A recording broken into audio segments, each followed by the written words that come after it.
All right guys, I'm gonna try this again. My last video got cut off, so hopefully this one doesn't either. I'm gonna make this a little more condensed and quick than as compared to the last one. So we're talking about nutrition for athletes today, and we do have a little bit nutrition if you are a person who has very intense workouts, you're experiencing a lot of muscle soreness. Bodybuilder style workouts typically do a lot of damage to muscle tissue, endurance workouts, things of that nature. If you're doing a light cardio session or maybe a 20-minute type of workout, might not apply quite so much, but it still is going to be advantageous to you. So the more work you're putting in, the more this applies. Also, if you are on a cut, if you're trying to lose a lot of body fat while maintaining muscle mass, this is another good thing to apply to your nutrition.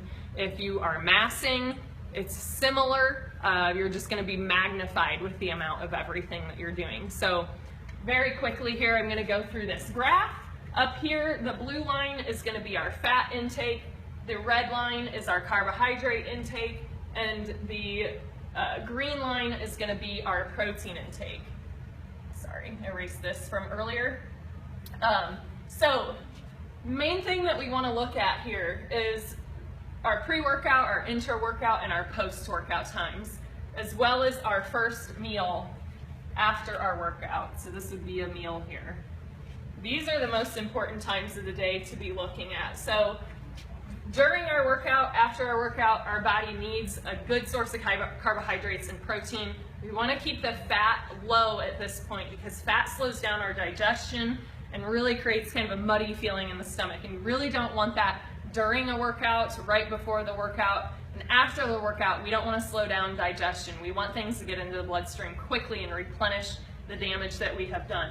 So the farthest out we are from our workout, so on these two ends of the spectrum here, we're going to have lower amounts of carbs. So that doesn't mean you're not going to be eating carbs. That's when you're going to have a lot of your vegetables. They're lower glycemic index. We want to save the higher glycemic index foods for during and after your workout times. So we've got lower carbs on either side here. Protein is going to be steady throughout the day. Your muscles break down and rebuild continuously. This isn't something that happens in a 2-3 hour window. This is going on 24 hours a day, 7 days a week. So we always need to be feeding our body with protein and amino acids in order to help repair muscles, help muscles grow, and help keep from losing muscle as well. Now our fats we will see higher on the ends, farther away from our workout time. Like I was saying, we want to keep that fat low around the workout time. So for this example here, we've got meal 1, meal 2, meal 3, and this is maybe like a nighttime snack for this example. So meal 1, maybe this is early in the morning, so this could be a noontime workout, maybe this is an afternoon workout. We've got a higher amount of fats. That means you're intaking most of your fats for the day at this time. We're far away from our workout time. We've got moderate amount of protein coming in, lower glycemic index carbohydrates coming in. Meal 2, we start to slightly drop the fats down. We're getting closer to training time. We want to keep slow fats out of the belly. We've still got lower glycemic index carbs at this time. We don't need those quite yet. Protein is still steady. Now, pre-workout, this could be anywhere from an hour to 15 minutes before your workout. We start to get a slight increase in carbs. The carbs are going to help right here. They're going to help delay fatigue during your workout, and it's also going to help your central nervous system have some pep and some zest to it when we need it for heavy lifts or difficult movements. We're also dropping the fats at this time. Protein is still steady. Intra-workout, this is not necessary but can be very beneficial if you're doing a very hard training program, if you're on a cut, or if you're massing. So intra-workout, we have no fats or very, very minimal fats. We don't want any of that slowing digestion down. We're starting to really increase the carbs here. And at this point, you want carbohydrates that are going to get into your system quickly. So liquid is usually the way to go. This is where you'll see some athletes even supplement with sugary type of drinks. This is the window now and post-workout is a magical time when you can actually utilize sugars in your system. Long-term health and non-athletes, I do not advise this. This is strictly for who we're addressing in this video. So this is where you could supplement with, like I said, a shake or a type of a drink. You could even do a liquefied sweet potato or fruits broken down, something that's going to get into your system quickly and keep your keep everything going well and feed your system. So during that workout, we want to prevent muscle loss. And if you're feeding your body some carbohydrates and amino acids at the same time, we've still got the protein here, that's really going to help you keep the muscle that you've worked so hard for, as well as delay fatigue in the workout and help your central nervous system. Post-workout, so this is anywhere from immediately after your workout to maybe a half hour after, we're trying to really replenish what just happened to your body.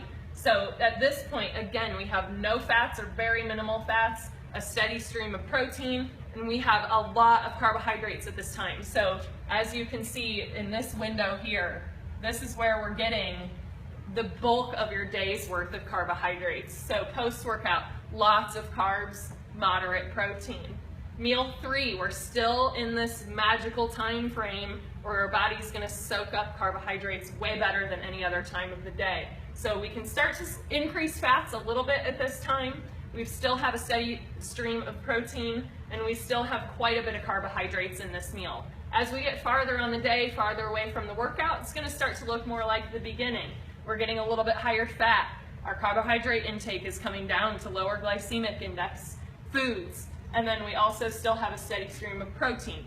Now, bedtime, your body is still recovering and repairing, so you're basically going 6 to 10 hours with no nutrients coming in while your body is still working and needing nutrients to recover. So I've written up here casein. That is a great source of protein to have at nighttime before bed. This is going to give your body some amino acids to help recover throughout the night. Casein is a very slow digesting protein. Any source of protein would be good. It could be whey, it could be chicken, egg, but the slowest digesting is going to be casein. Now, this can apply no matter what time you do your workout. So say this is the beginning of my day. Maybe I work out at 5 a.m. in the morning. So a little bit before my workout, maybe on the way into the gym or before I leave home, I'm going to have something that has very minimal fat in it. I've got a little bit of carbs, and I've got some protein in there. So this could be maybe some egg whites and a half of an apple, or a small serving of oatmeal even, and some type of maybe protein powder mixed in there.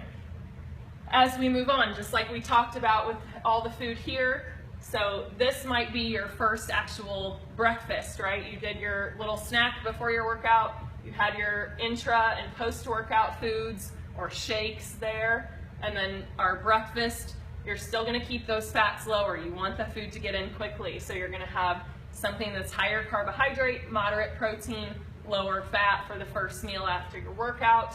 This could be our lunch, so this is breakfast,